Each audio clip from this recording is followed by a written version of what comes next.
Je suis une moitié d'artiste. L'autre artiste est mon autre moitié, ma meilleure moitié, Misha. Je suis originaire de Los Angeles en Californie et Misha vient de Berlin en Allemagne. Nous sommes connus sous le nom de Art and Words. Voici l'une de nos œuvres les plus populaires. Elle s'appelle Einstein, le mathématicien. Et Misha, viens par ici. Elle pourra m'aider avec celui-ci.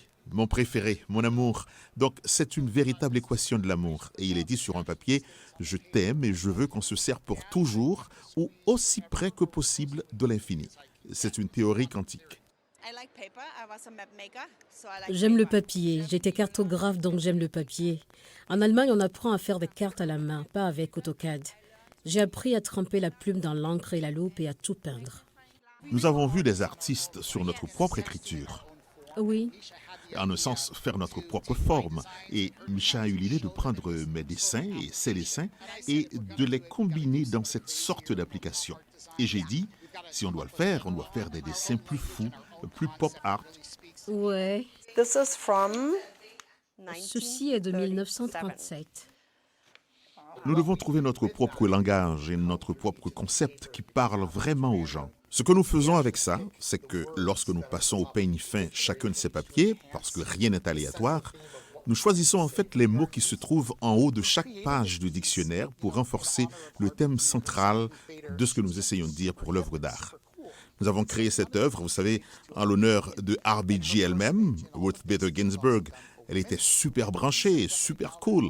Nous voulions donc rendre hommage à RBG, à sa personnalité et à tout ce qu'elle a fait pour les femmes.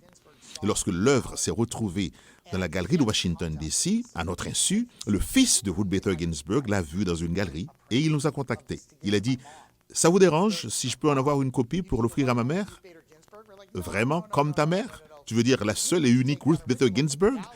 On était genre « Non, non, non, non, non, il faut que tu prennes cet original de la galerie et que tu le présentes à ta maman. » 2 semaines plus tard, on rentre à la maison et on trouve une lettre spéciale qui nous attend, envoyée par la Cour suprême. Votre œuvre d'art, me représentant avec une casquette des Brooklyn Dodgers, est accrochée à l'entrée de ma chambre. C'est un bijou qui me remonte le moral et m'apporte de la joie chaque fois que je passe devant. Avec une immense reconnaissance pour votre art, Ruth Bader Ginsburg. Et ce qui est étonnant, c'est qu'à voir la date de la lettre, nous avons su qu'elle était en train de suivre son traitement contre le cancer. Nous créons des œuvres d'art réfléchies et des pièces pop art cool qui ont quelque chose à raconter. C'est drôle, c'est politique. En voici quelques-unes qui sont politiques. Il y a tellement de voix que l'on peut emprunter avec ça et commander des œuvres qui font pleurer les gens ou qui rappellent un être cher ou des artistes mixtes qui créent des œuvres pop art avec une voix très unique. Sur des toiles vintage.